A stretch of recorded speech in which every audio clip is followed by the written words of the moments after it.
Hey folks, it's the 24th of September. Got like 4 days till an exam, and it's 4:02 p.m. I couldn't sleep last night. Had another talk with the girlfriend, and things just kind of like spiraled out of control. But I eventually got things back under control because like stuff in the past got brought up, and there were certain things that I hadn't told her because I it's like I knew she was gonna take it the wrong way, and she did. And but I got things sorted out.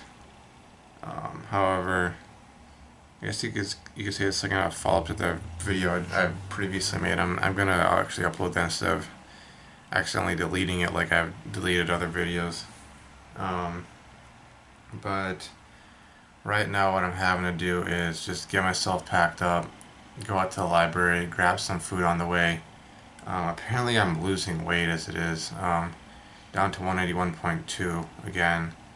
Um, I haven't really done any exercise. It's probably it's probably all the stress and anxiety and um, the walking here and there, and just like, and also just since I've been being very much down emotionally speaking, I haven't been going out and say like chomping down on food left and right. I typically wait until the afternoon because I'm asleep until the afternoon, and then I get up and have like a meal or two, or I have like a it's like I take a big meal, I split it into 2 or 3 parts, and then I have that, and so I'm not really like taking in a whole ton of calories.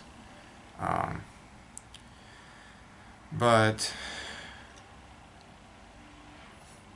I think in the last video I was talking, I was recording that while I was waiting for a call from a friend, but um, I was basically covering how I'm still emotionally split on things, but for me so far the solution has been to just stay as busy as I can, and I suggest that to anyone who's struggling through a breakup or after a breakup, or just recovering from some sort of emotional trauma. You need to keep yourself busy enough. You need to process the emotions. You need to process the events, but you want to process them in chunks, not all at once, because that's going to be overwhelming. And if we're talking about anyone who's addicted to any sort of thing, whether it's a substance or a behavior, so if you get overwhelmed, you're going to turn towards your addiction. You're going to go back to that behavior because that's how you've coped in the past. When things got really bad, it was, well, okay, I'm going to have a drink, or I'm going to have a smoke, or I'm going to have a fap, and that's how you dealt with it. And I have slipped up a bit in the last like couple of days, to be honest with you. But I haven't gone to any porn sites, haven't gone to any like Tumblr accounts or whatever. But I've been on YouTube, and it's been one of those sort of I don't know why.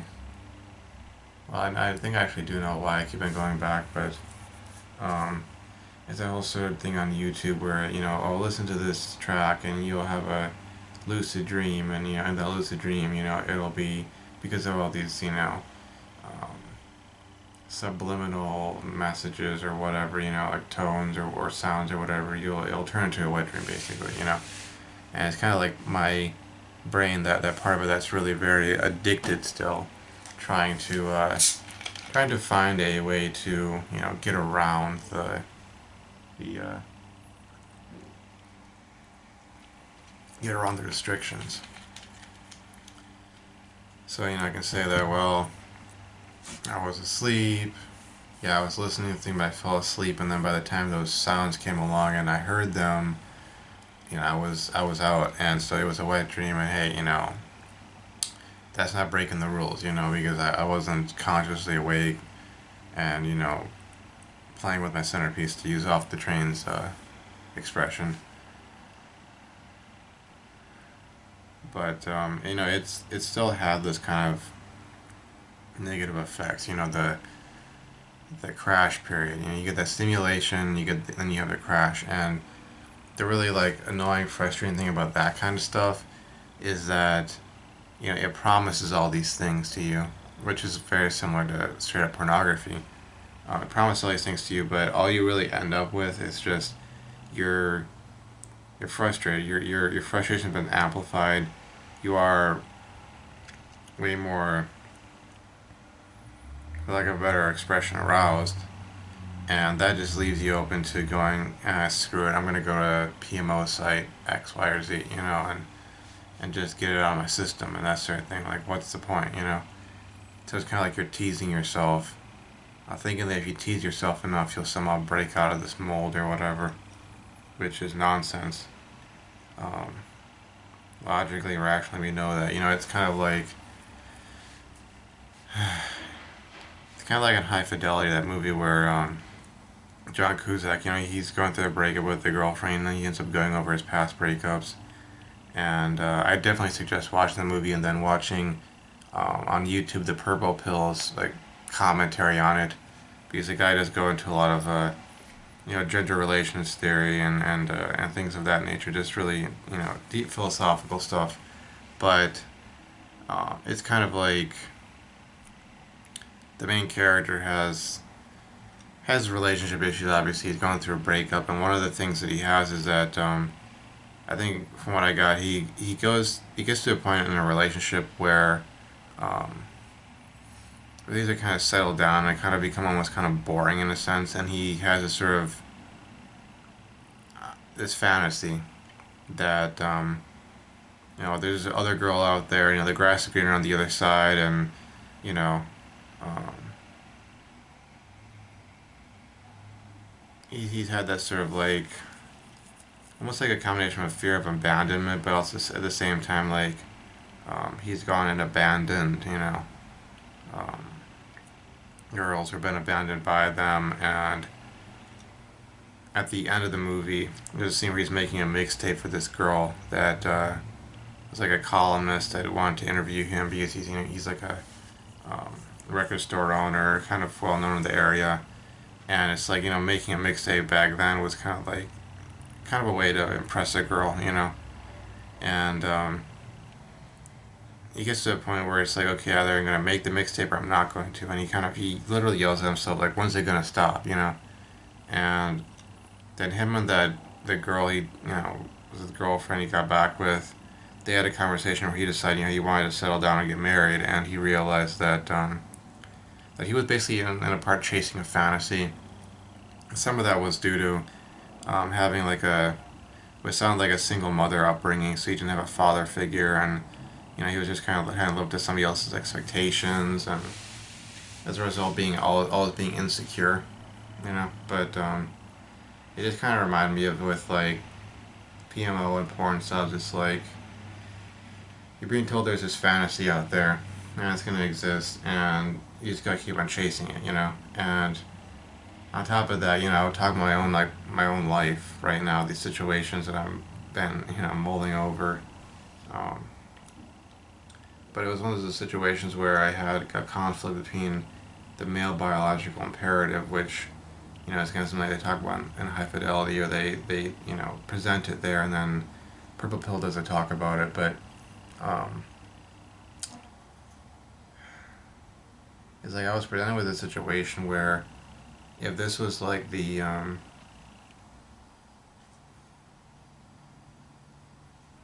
early days of humanity, and I was like in that case, a high value, high status, high resources male,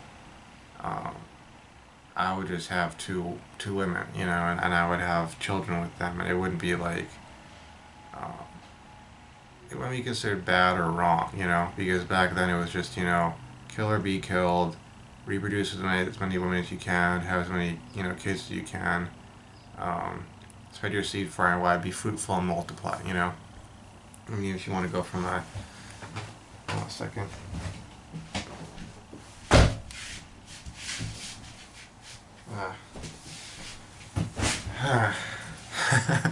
Really random, but I had a brown marmorated stink bug just crawl into my room, and they've been issues in the past, and I said to get it before I started taking off and flying around my room. But anyways, so back in that day and age, it wouldn't be an issue because having as many offspring as you could possibly have was the key to survival. But nowadays we live in a society where lineage is very important, and not not just having a bunch of quote unquote bastard children. I mean, even the concept of bastardy is there, you know. So it's like there's that whole conflict between a far more evolved understanding of relationships versus the primal instinct, which is, hey, this girl likes me. Hey, this girl wants to, do that. Forget the fact that I'm already committed to some other woman. I'm gonna go and pursue this right now, And I had that sort of conflict there, and I think that's where the kind of the anguish comes from because that was sort of a moment in my life where I was put in sort of the alpha male category, if you will. Two beautiful women, both of them into me, but my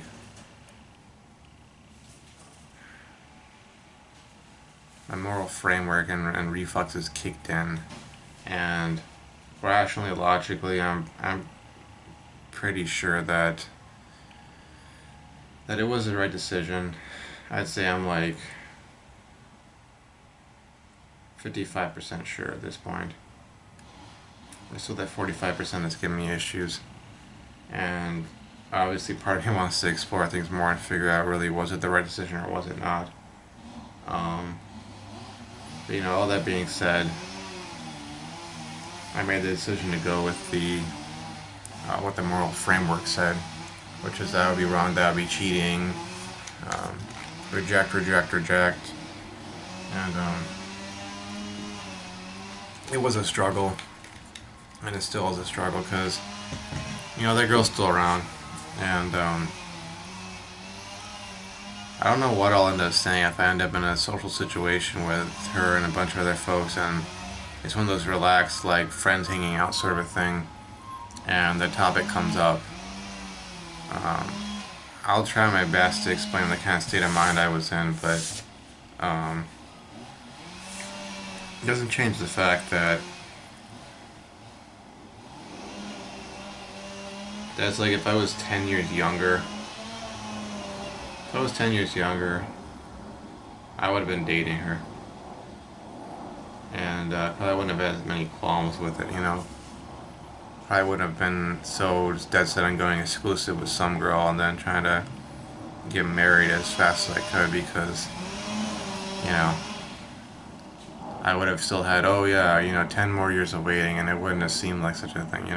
Whereas if I've already gone through that kind of stuff and, you know,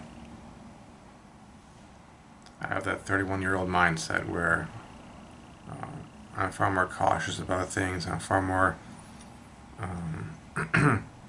what's the word? I guess you could say pragmatic about things than I was 10 years ago. And admittedly, I am scarred by past experiences and have my own baggage and issues to contend with. I definitely know I haven't really gotten over a lot of things that happened to me when I was in community college before came up here. And still haven't gotten over things that happened to me before that. So, but I guess the takeaway for this, and this is kind of like my thing that I wanted to say that while it does apply to me, it's also applies to folks like Alex, for instance. I saw his last video, and he seemed pretty down. I mean, he was talking about, he's feeling this sense of darkness and going through the effects of a breakup and still in contact with the ex and all that sort of stuff. As hard as it may be, and I can see how some mindful warrior, I guess sunrise warrior, he's going through the same stuff. From what I can see, rationally speaking, logically speaking, what you gotta do is you gotta go no contact, and you gotta keep yourself busy. And even if that's just as something as simple as going out for a run, I'm sure you got some places you could go running or hiking and just get yourself out there and do that kind of stuff.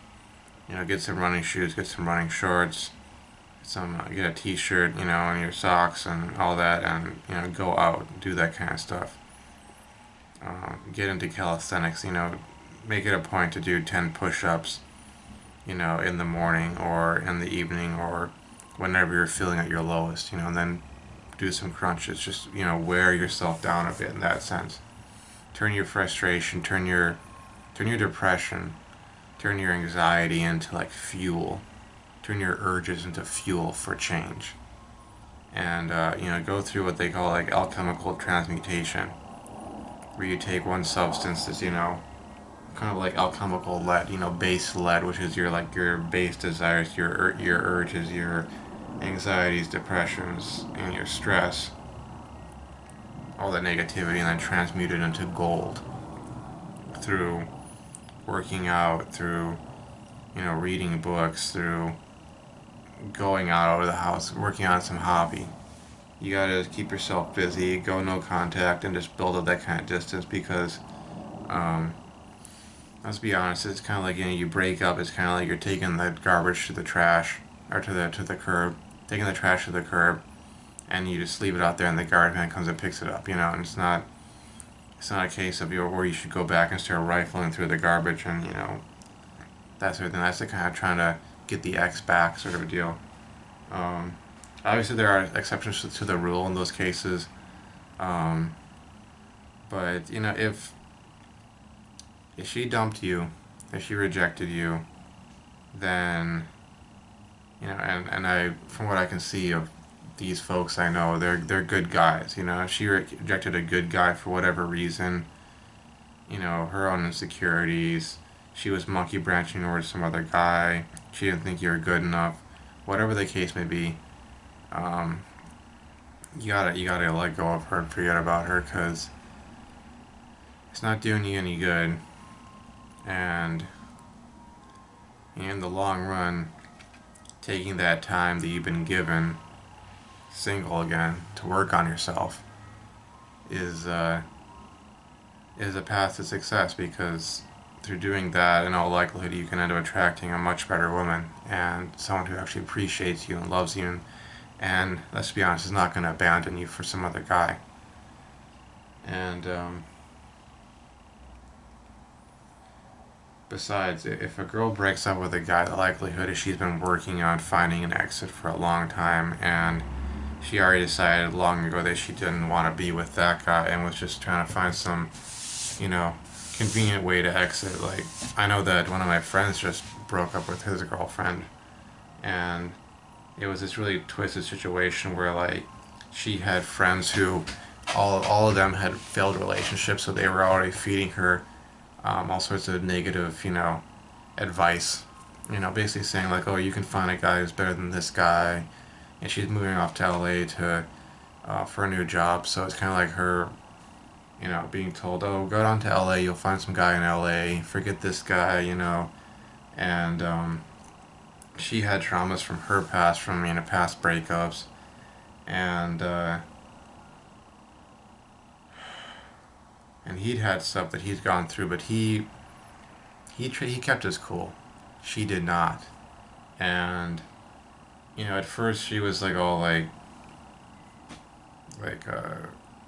breaking down because she thought that he was gonna leave her, and then she tried to turn it around to, oh, you're the insecure one, and I'm friend zoning you, and I don't want to be in a relationship anymore, and that sort of deal, and um, obviously she'd had her own share of Iagos whispering, into her ear, and had already made that decision, a while back. And, with that in mind, it's kind of like, the only way you're probably ever going to get an ex back, in that case, is to work on yourself and make yourself that much better. And maybe in the process you find some other better girl. Um, because that's like the best form of revenge is self-improvement. Especially after they've rejected you and now like you're awesome, you're taking off, and they got to go question their decisions. That's the only way to do it, keeping them up at night because you forgot about them, moved on, and got your act together, got your life together. So anywho, I'm running out of time, less than 4 minutes, so I'll see you folks around. I'm gonna get everything packed up and just get out of here because I need to get work done. So I'll see you folks around. Thanks for watching. Bye.